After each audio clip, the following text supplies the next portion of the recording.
पहले कुछ तथ्यों से माननीय मंत्री महोदय को अवगत कराना चाहूंगा।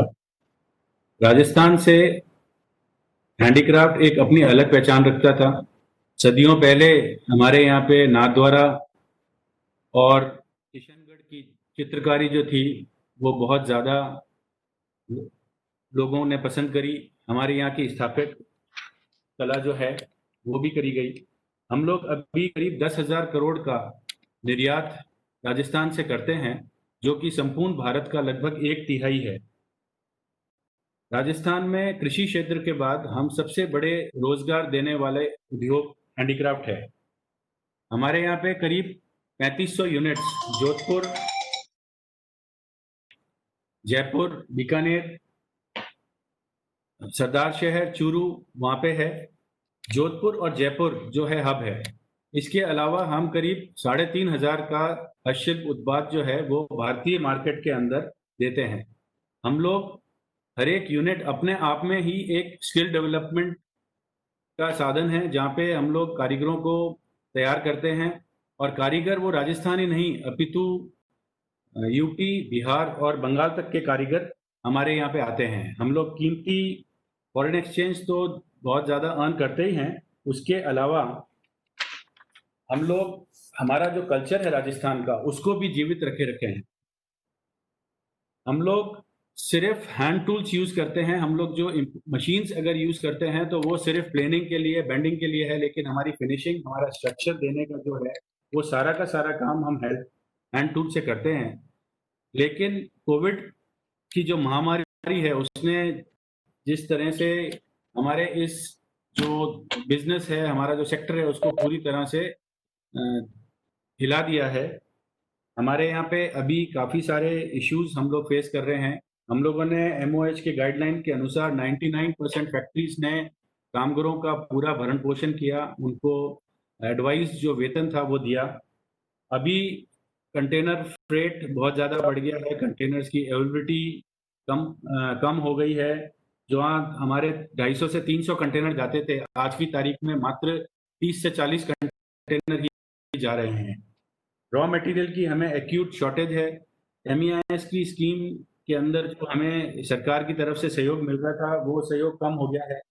अभी हमारा कंपटीशन इंडोनेशिया, वियतनाम और थाईलैंड से ही नहीं अपितु मैक्सिको और ईस्ट यूरोपियन कंट्रीज से भी बढ़ गया है। महोदय, मेरे आपसे ये निवेदन है कि आप थोड़ा, क्योंकि हम एमएसएमई को अपना पेरेंट डिपार्टमेंट मानते हैं, मेरा आपसे आग्रह रहेगा कि आप इसके अंदर देखें और हमारे को सर्वाइवल के लिए जो कुछ भी आप हमें दे पाएंगे वो दीजिए। मैं पुनः आपका आभार व्यक्त करता हूं कि आपने अपना कीमती समय निकाला। मैं आपसे आग्रह करूंगा कि आप अपने उद्बोधन से हमें संबोधित करें। माननीय मंत्री महोदय।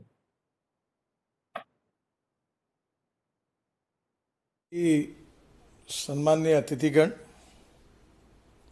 और हैंडीक्राफ्ट एक्सपोर्टर्स एसोसिएशन के सभी सम्मानीय मेंबर, हैंडीक्राफ्ट सेक्टर जो है इसमें home, lifestyle, fashion, furniture, textile, अलग अलग प्रकार के इसमें काफ़ी अच्छा काम हो रहा है। और करीब राजस्थान का 10,000 करोड़ का जो एक्सपोर्ट है ये हिंदुस्तान का 1/3 आज राजस्थान में है। हमारे यहाँ ओवरऑल 10,000 एमएसएमईज ये export promotion council for handicrafts, इसमें हमारे यहाँ लगभग रजिस्टर है। और ये जो है houseware, gifts, decoratives, textile and furniture, ऐसी चीज़ों में है। मैं ये मानता हूँ कि आत्मनिर्भर भारत की जो कल्पना है इसमें हैंडीक्राफ्ट सेक्टर का बहुत इम्पोर्टेंट रोल है। बीच में प्राइम मिनिस्टर ने टॉयज़ के बारे में काफ़ी बातें हमारे सामने रखी कि हमारी टॉयज़ इंडस्ट्री में कैसे हम आगे जा सकते हैं। और हमारे बच्चों को तो टॉयज़ मिले ही, पर हमारी इतिहास, संस्कृति और विरासत से लेकर उनको कैसे एजुकेशन इस माध्यम से होगा, अलग अलग प्रकार का मटेरियल कैसे यूज़ किया जाएगा और इससे नए रोजगार कैसे मिलेंगे। तो आत्मनिर्भर भारत में ये बहुत ही इम्पोर्टेंट है। और मैं ये मानता हूँ कि इसके लिए entrepreneurship through skill development, technology intervention, financial support and market exposure, ये 4 बातें बहुत ज़रूरी है।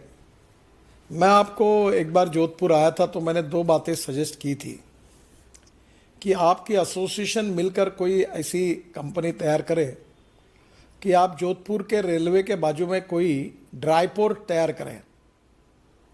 तो ड्राई पोर्ट सैटेलाइट पोर्ट तैयार होगा और जहाँ से डायरेक्ट कंटेनर बुक करके आप JNPT या कांडला डायरेक्ट भेज सकते हो, वहाँ एक्साइज वगैरह की सब व्यवस्था कर देंगे।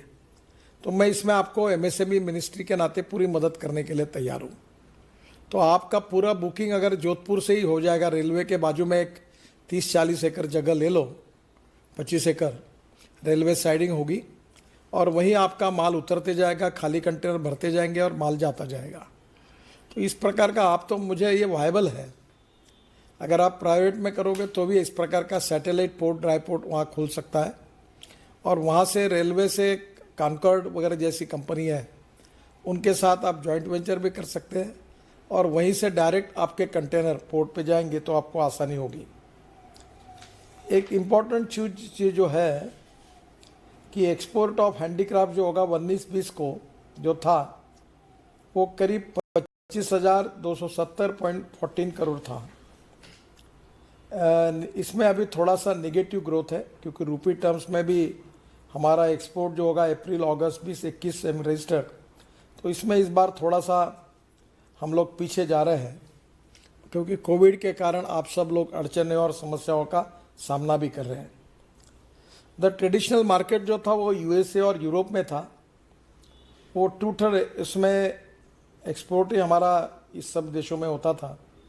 अब वो मार्केट्स को Latin America, Commonwealth of independent states, south east Asia countries, इनका स्पर्धा भी है।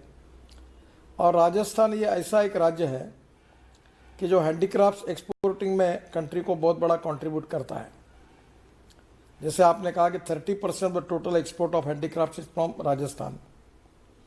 तो मैं और करीब 7 लाख आर्टिजन को आपने काम दिया हुआ है। Around 1000 units of handicrafts are there in Jodhpur.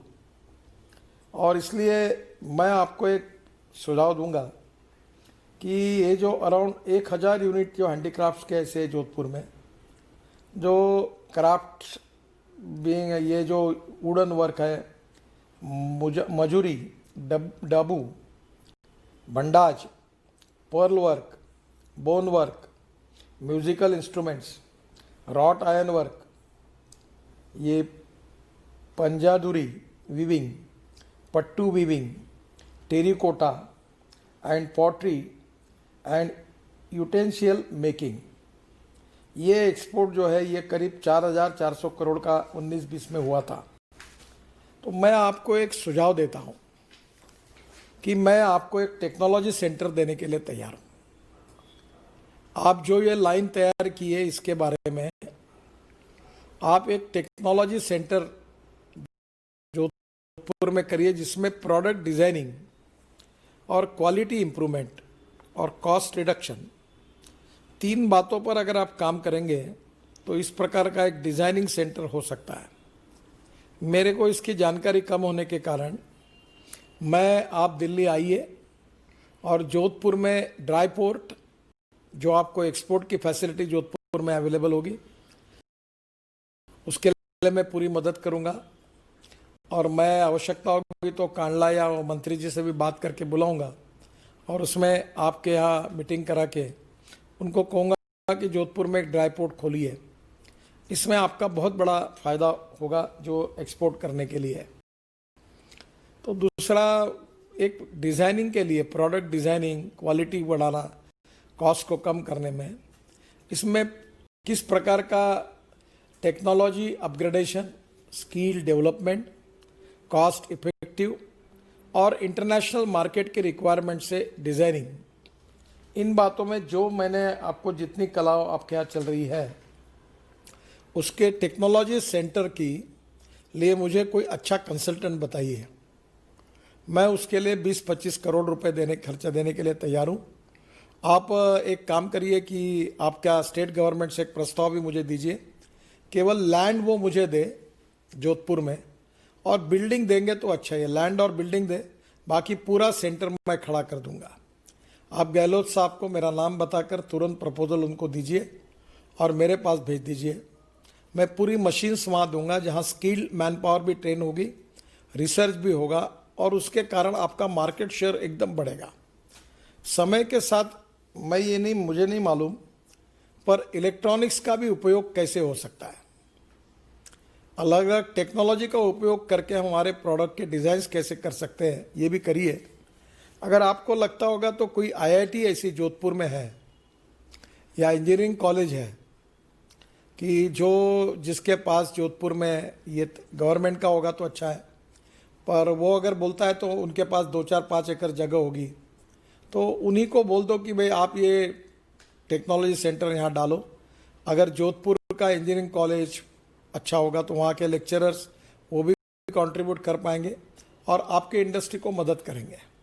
तो आईआईटी अगर होगी जोधपुर में या इंजीनियरिंग कॉलेज होगा, वहाँ का कोई प्रपोजल होगा तो उनके थ्रू मेरे पास लेकर आइए। मैं 20 करोड़ रुपए उसके लिए 20 से 25 करोड़ रुपए दूंगा।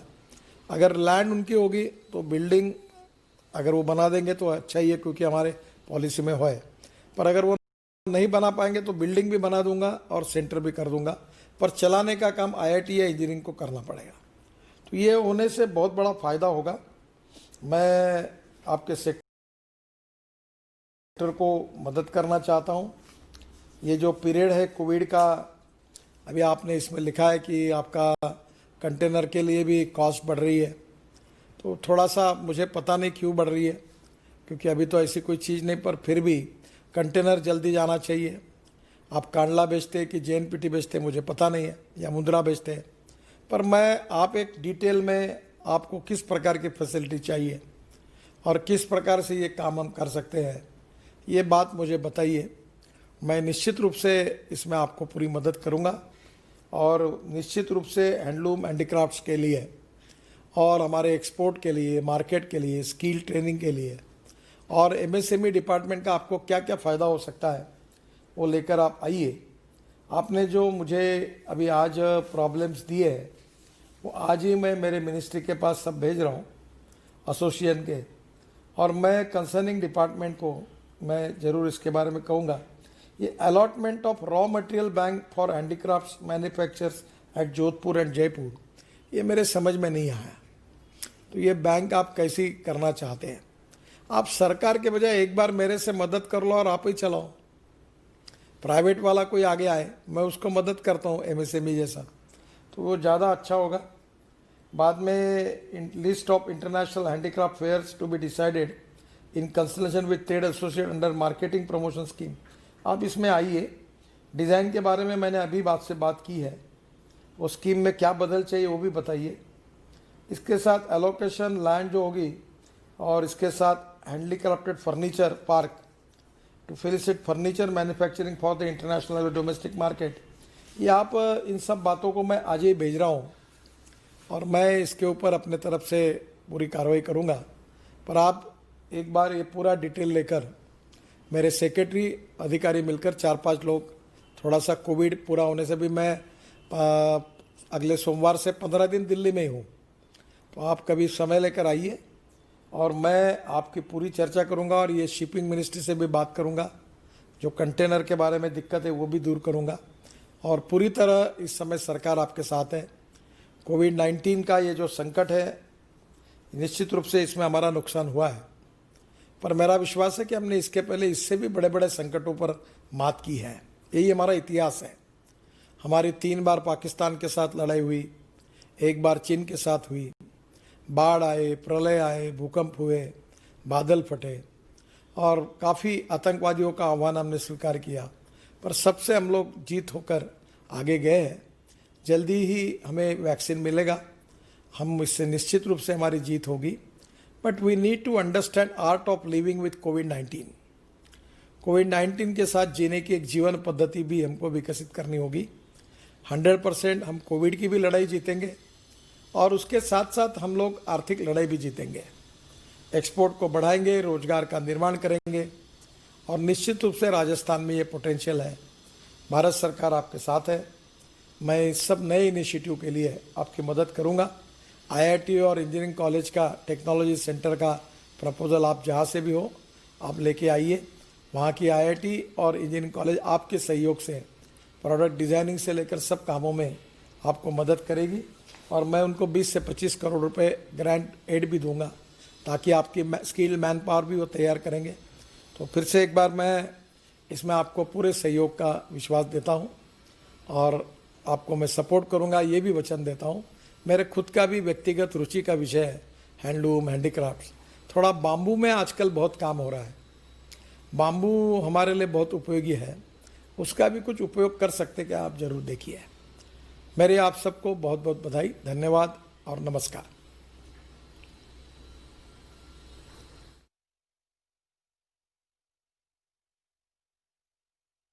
तो ये भी सूचना देना चाहूँगा, आप जब पहले यहाँ पे बता रहे थे उस समय स्वदेशी मेला, प्रथम स्वदेशी मेला यहाँ पे आयोजित किया था, जिस समय आप अध्यक्ष थे बीजेपी के। उसके बाद में हमें कॉनकॉर का आईसीडी जोधपुर में शुरू हो गया है। लेकिन अभी हालांकि वो कॉनकॉर का आईसीडी है, सार्वजनिक उपक्रम है, लेकिन उन्होंने अभी भी काफ़ी रेट बढ़ा रखा है। तो हम आपसे दरखास्त करेंगे कि आपको करें। मेरे कुछ साथी आपसे ये मैं कॉन्कॉर्ड के एमडी को बुलाकर तुरंत कर दूंगा। मेरे कुछ निर्यातक साथी आपसे कुछ विचार विमर्श करना चाहेंगे, कुछ अपनी बातें रखना चाहेंगे। आप इजाज़त दें तो मैं एक एक, हाँ जी, हाँ जी, एक एक करके सब, एक एक करके सब जने शुरू हों। सबसे पहले मैं आमंत्रण दूंगा अतुल जी गोदार साहब को कि संक्षेप में आप अपनी बात रखें, अनम्यूट करके।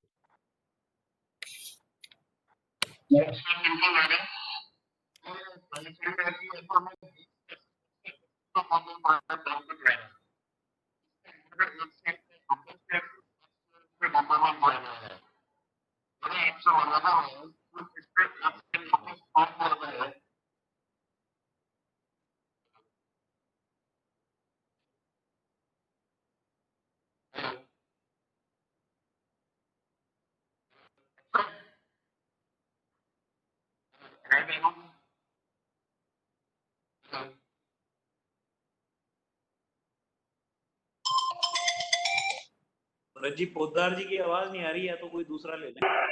अशोक,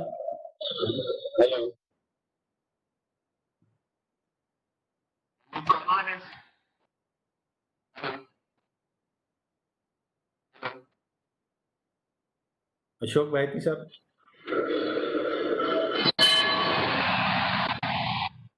हेलो, हाँ बोलिए।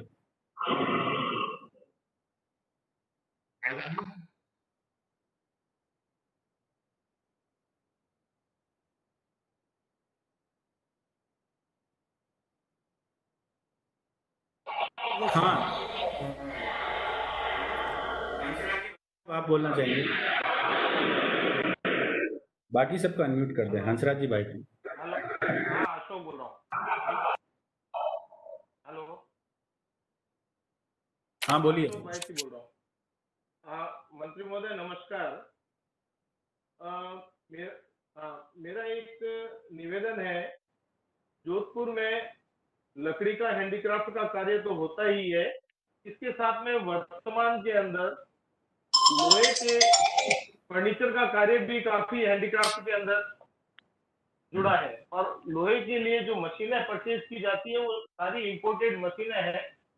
अपग्रेडेशन स्कीम के तहत अगर लोहे की मशीनरी को यहाँ पर कुछ सब्सिडी अगर सरकार की तरफ से मिलेगी तो ये एक बहुत बड़ा क्लस्टर जोधपुर लोहे के फर्नीचर के क्षेत्र में बन सकता है, जिससे हम चाइना को बहुत जबरदस्त कॉम्पीट कर पाएंगे और वैश्विक बाजार के अंदर हमारा निर्यात और ज्यादा बढ़ेगा। तो मेरा एक निवेदन है कि इसको भी अलग से ऐड किया जाना चाहिए, जिससे लोहे का फर्नीचर बाजार भी जोधपुर के अंदर से निर्यातकों को आसानी से उपलब्ध हो सके। और इसको थोड़ा मोटिवेशनल तरीके से अगर सरकार लेती है तो निश्चित ही जोधपुर एक नया आयाम स्थापित करेगा। करने में कौन सी मशीनरी लगती है, थोड़ा सा उसके डिटेल्स लेकर हमारे एग्जिस्टिंग स्पीड में टेक्नोलॉजी एग्जिस्टिंग स्कीम में टेक्नोलॉजी को अपग्रेड करने के लिए कुछ योजना होगी तो उसमें आप अप्लाई करिए। मैं इसमें आपको मदद भी करूंगा और ऐसी कोई टेक्नोलॉजी अपग्रेडेशन के स्कीम के लिए कस्टम ड्यूटी कुछ माफ़ हो सकती क्या, ये भी कोशिश करेंगे। आप हैंडलूम और हैंडीक्राफ्ट्स को सर्टिफाई करके ऐसी योजनाओं में अगर कोई मशीन लेना चाहते हैं तो प्रपोजल लाइए, मैं पीयूष गोयल जी को कहकर उसकी ड्यूटी भी माफ़ करूंगा और आपको ग्रांट देने के बारे में भी स्कीम में कोई है तो वो भी देने की कोशिश करूंगा। अब एक बार दिल्ली मुझे मिली है, मुझे अभी इसकी जानकारी नहीं है इसमें एग्जैक्टली कैसी स्कीम है, पर इसमें बिठाकर मैं आपकी मदद कर दूंगा। राजगोपाल शर्मा है क्या अभी इस पर सुन रहे हैं क्या? दीक्षित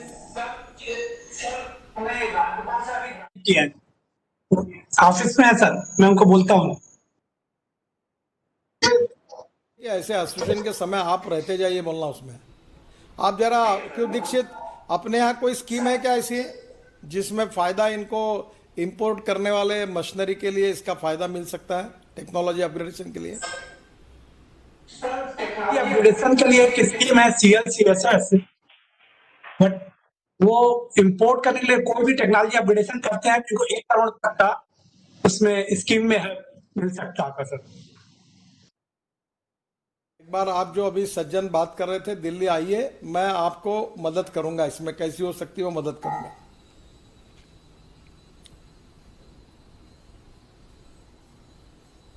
पुनः गेला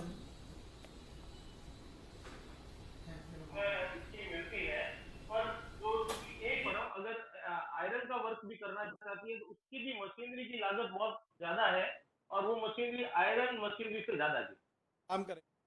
हाँ हाँ हाँ हाँ हाँ।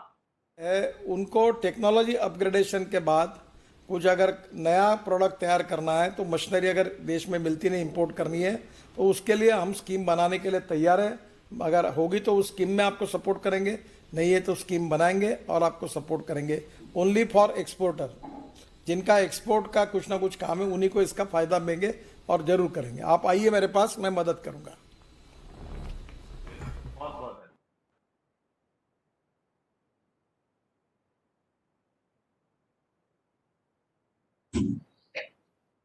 मंत्री महोदय, एक सवाल हमारे सर निर्मल भंडारी साहब, आप क्या बोलना चाहते हैं?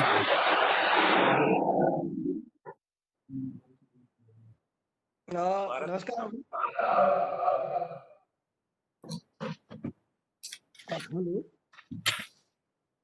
भारत सरकार MEIA में लगभग दे रही थी को इस वित्तीय वर्ष में अप्रैल से इसलिए किया गया कि अभी बजट और सितंबर से दिसंबर तक किया जा उम्मीद कम है कि उसमें हमको कोई ज्यादा बहुत कुछ मिल पाएगा, जबकि हम लोग बैक 1 साल आगे तक स्टेट कॉन्ट्रैक्ट कर लेते हैं, ऑर्डर्स बुक। इससे हमको अचानक 5 से 7% घाटा होने का एक संभावना बन गई है। हम आपसे रिक्वेस्ट करते हैं कि आप गोयल जी से और निर्मल भंडारी साहब बोले हमारी कुछ मदद करा सकें तो हम लोग, विशेषकर हैंडीक्राफ्ट एक्सपोर्टर्स के लिए, तो हम लोग आपके बड़े आभारी रहेंगे। एक बार ये जैसे आपने डिटेल्स पॉइंट दिए थे, एक बार दीजिए, मैं उसमें क्या हो सकता है बता पाऊंगा। अभी डायरेक्ट तो बताना मेरे लिए मुश्किल है, पर आप एक बार रिप्रेजेंटेशन लेके दिल्ली आइए, मैं उसमें से जो भी मार्ग है सेक्रेटरी की उपस्थिति में चर्चा करके निकालने की कोशिश करूंगा। हेलो, हाँ नमस्कार हुकम। नमस्कार सर, भंडारी बोल रहा हूँ सर। मेरी एक रिक्वेस्ट है, एक तो अभी जो सबसे बड़ी ज्वलंत समस्या है, क्योंकि इंपोर्ट चाइना से कम हो गया तो कंटेनर अवेलेबल नहीं है और कंटेनर हमारे को नहीं मिलने के कारण हमारे शिपमेंट बहुत डिले हो रहे हैं। दूसरी समस्या है सर, जितनी भी आपकी जो स्कीम है सर, तो एक समस्या और हमारी, मेरी रिक्वेस्ट है सर, जितनी भी आपकी स्कीम्स होती है वो किसी न किसी सरकारी एजेंसी या सेमी सरकारी एजेंसी के माध्यम से हमारे को आती है। जब तक वो स्कीम यहाँ पहुंचती है, पूरी पूरी स्कीम खत्म हो जाती है, हमारे को कुछ नहीं मिलता है। तो मेरी रिक्वेस्ट है सर, जो भी स्कीम आती है वो डायरेक्ट एक्सपोर्टर को किस तरह से मिल सके, वो ऐसा कुछ प्रबंध किया जाए जिससे डायरेक्ट एक्सपोर्टर को मिले, दूसरी कोई एजेंसी बीच में इन्वॉल्व नहीं हो सर। ये 2-3 बातें इनकी है। पहली बात तो ऐसे है कि कंटेनर अवेलेबल नहीं हो रहे, तो ये थोड़ा सा। राजगोपाल जी, आवाज आ रही मेरी? राजगोपाल जी, मेरा आवाज आ रहा है? इनके दो बातें हुई। हाँ, एक तो दो प्रॉब्लम है कि इनकी जो स्कीम होती है इंपोर्ट करने की, वो उसके जो एडवांटेज और मिलते हैं वो कोई एजेंसी के थ्रू मिलती है, तो एक तो डायरेक्ट मिल सके तो उनको जल्दी फायदा होगा, ऐसा एक उनका कहना है। दूसरा, इनके पास कंटेनर नहीं है, कंटेनर नहीं मिल पा रहे एक्सपोर्ट करने के लिए। और इस बार कोविड के कारण तीसरा मुद्दा, इनका नुकसान हुआ है कुछ जगह पर, वो भी एक बात है।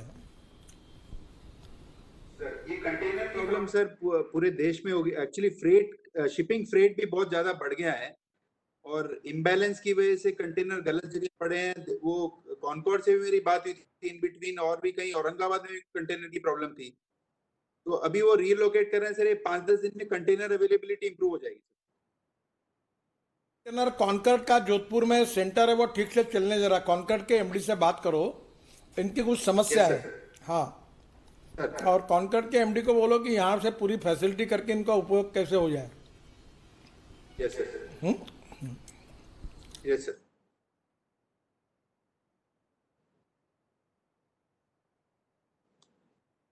जसवंत शर्मा है, जसवंत मीर साहब, अनम्यूट करिए प्लीज। हाँ, नमस्कार मंत्री जी। हमारा एक समस्या ये है कि आजकल क्या बायर्स ने तो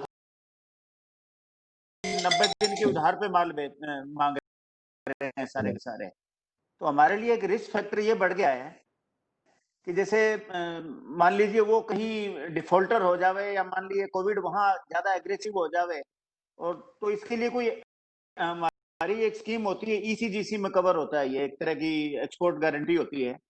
लेकिन ज्यादातर जो इम्पोर्टर हैं वो इसमें कवर नहीं हो रहे हैं। आई थिंक इस पेंडेमिक की वजह से या कुछ ईसीजीसी ने भी कवर कम कर दिए हैं, तो हमारा रिस्क फैक्टर बढ़ गया है। व्यापार खूब है, ऑर्डर खूब है, अगर ठीक से जैसे भंडारी जी ने बताया कंटेनर मिले और हमें थोड़ी सी सेफ्टी मिले गवर्नमेंट की तरफ से कि आपके पैसे नहीं डूबेंगे, तो क्या ईसीजीसी को थोड़ा सा कुछ कहा जा सकता है कि वो कुछ मामलों में थोड़ा सा रिलैक्स हो जावे? जैसे मान लीजिए उनके कोई चेक पॉइंट है 20 हैं, तो उसको कुछ कम रख दिया जाए, क्योंकि बायर सारे के सारे गुड पे मास्टर हैं, लेकिन यू नेवर नो कि कब क्या हालत हो जाए। तो हमारी जो पोजीशन होती है, बायर के पास कंटेनर पहुंच गया, कुछ सी में होता है, कुछ हमारे प्रोक्योरमेंट में होता है, तो बहुत सारी रिस्क फैक्टर बहुत बड़ा है। तो इसमें गवर्नमेंट की क्या मदद मिल सकती है कि ईसीजीसी हमें ज्यादा कवर करे, या कोई इंश्योरेंस का कोई स्कीम मिले, या लाइक दैट? क्या हो सकता है इसमें? अगर ये ईसीजीसी कवर अवेलेबल है सर, अगर ये मेरे को 2-4 ने नहीं दिया, मैं परसों करके उनको आइडेंटिफाई करना किस वजह से नहीं दे रहे हैं। अदरवाइज देना सबको है sir ECGC export credit guarantee. Rajagopal ji, छोटा सा सबमिशन है इसमें कि क्या होता है, उन्होंने अपने ईज के लिए रख रखा है कि साहब ये नहीं है इसमें कवर, दैट्स इट, उनका काम हो गया। हम तो प्रीमियम चुका रहे हैं, लेकिन जैसे मान लीजिए कि देना हो किसी को कि साहब जिसने पीली शर्ट पहन रखी है उसको नहीं मिलेगा, तो मैं तो उससे बाहर हो गया। तो कहने का मतलब उनको थोड़ा सा बुला के जेन्युइन प्रॉब्लम समझी जाए उनसे। सर ठीक। स्पेसिफिक बातों के बारे में दिल्ली में तुरंत हमारे मिनिस्ट्री में राजगोपाल शर्मा है, वो इनकम टैक्स कमिश्नर है, प्राइवेट सेक्रेटरी मेरे, आप उनको तुरंत आपका डिटेल भेज दो, मैं इंक्वायरी करके आपको रिलीफ दिलाऊंगा। हाँ, ठीक, श्योर, थैंक यू सर। हम लोग केस स्पेसिफिक भेज देंगे। महावीर जी, गौरव जी, तीनों आप जल्दी अपनी बातें रख लें। हेलो मनीष जी, नमस्कार सर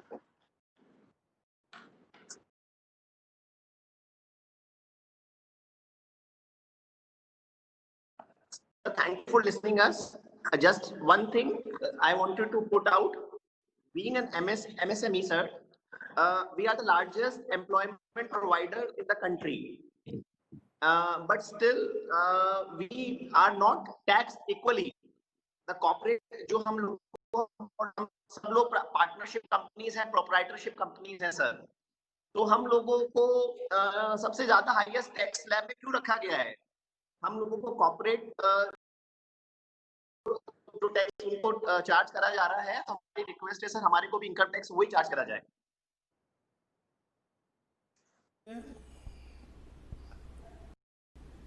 कंपनी के हाथ में कर दिया है सर, लेकिन जब वो डिविडेंड डिस्ट्रीब्यूट करते हैं फिर उस पर भी टैक्स लग जाता है, तो इफेक्टिवली टैक्स रेट सेम आता है पार्टनरशिप फर्म में या कंपनी में, उसमें फर्क है नहीं सर। ओके ऐसा क्या है, कुछ फाइनेंस मिनिस्ट्री और बाकी मिनिस्ट्री से रिलेटेड प्रॉब्लम है, मैं एकदम जवाब नहीं दे पाऊंगा, आप लिख कर भेजिए, मैं उनसे बात करके जो भी आपको रिजॉल्व करके मदद कर सकता हूं मैं करने की कोशिश करूंगा।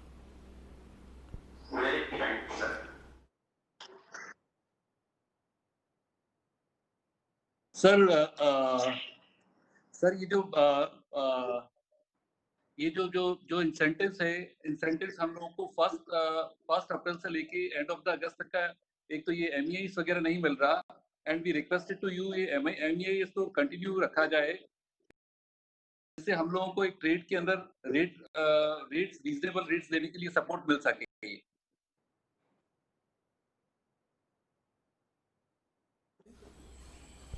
ये MEIS को अभी रिप्लेस कर रहे हैं वो रिफंड और ड्यूटीज एंड टैक्सेस वाली स्कीम से सर, तो उसमें हैंडीक्राफ्ट के लिए हमने अलग से लिखा था कि इनमें कंटिन्यू करना चाहिए MEIS, और कुछ एग्रीकल्चरल प्रोडक्ट में भी सर, जो आपको याद होगा सर अनियन एक्सपोर्ट पे जो MEIS में हमने बढ़वाया था एक बार, वैसे ही हैंडीक्राफ्ट पे ये स्कीम में इंसेंटिव मिलता था सर। मिनिस्ट्री के पास है ना, मंत्रालय के पास है सर, पर देखो लिखो उनको अगर लिख सके तो ठीक। हेलो लेकर दिल्ली में मिली है, मैं कंसर्निंग मिनिस्ट्री को फिर से रिकमेंड करके बात करूंगा।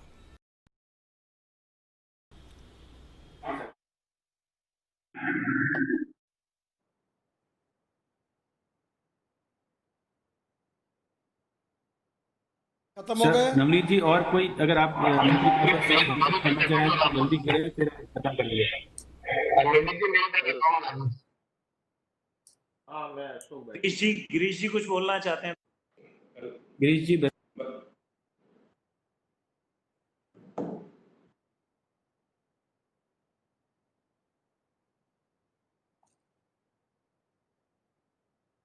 हेलो, क्या से कोई दिक्कत है सर?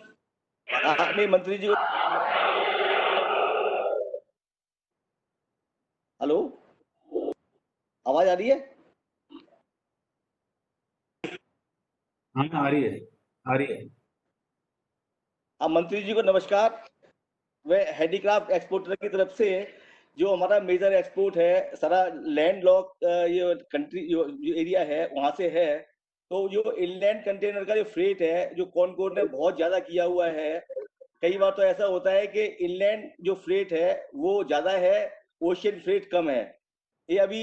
और दूसरी बात ये भी है कई बार हम लोग ट्रांसपोर्ट से भेजते हैं तो वो फ्रेट भी कम होता है in comparison to Concor freight. तो कॉनकोर फ्रेट के बारे में आप उनको बताइए कि कॉनकोर का फ्रेट एक रीजनेबल होना चाहिए जिससे अपना एक्सपोर्ट का टारगेट पूरा हो सके।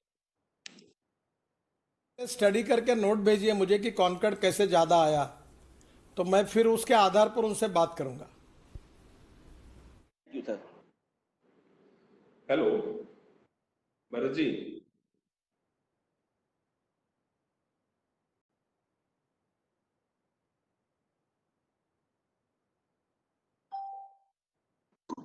मनीष जी बोलिए। हेलो हेलो, मंत्री जी को सादर वंदे। मंत्री महोदय जी, मैं एक चीज और आपके नॉलेज में लाना चाहता हूँ। पूर्व के अंदर एक एमडीए स्कीम हुआ करती थी जिसमें मार्केटिंग डेवलपमेंट असिस्टेंस के नाम से जानी जाती थी। अब ये इंटरनेशनल कोऑपरेशन स्कीम से के नाम से जानी जा रही है। इस स्कीम के अंतर्गत पहले मार्केटिंग प्रमोशंस के लिए जो भी एक्सपोर्टर्स इंटरनेशनल फेयर में एग्जिबिट करता था प्लस फॉरेन टूर्स करते थे मार्केटिंग के लिए, उसके अंदर एक ग्रांट दी जाती थी। मैं आपसे निवेदन करूंगा, कोविड-19 के बाद में जो जिस सेक्टर से हम बिलोंग करते हैं, बायर उसकी फील एंड टच करके ही वो ऑर्डर देते हैं। तो इस टाइप के इंटरनेशनल मार्केटिंग के सपोर्ट के लिए ये ग्रांट आपको हमारे लिए थोड़ी और ज्यादा से ज्यादा करनी चाहिए। कर लूंगा एक बार। वो सब मुद्दों का एक कंक्लूजन निकाल के धन्यवाद ज्ञापित करें। सर एक मैं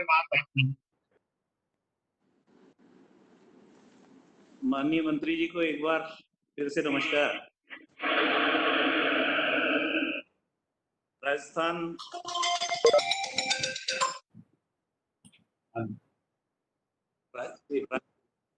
का आवाज ठीक से नहीं आ रहा है।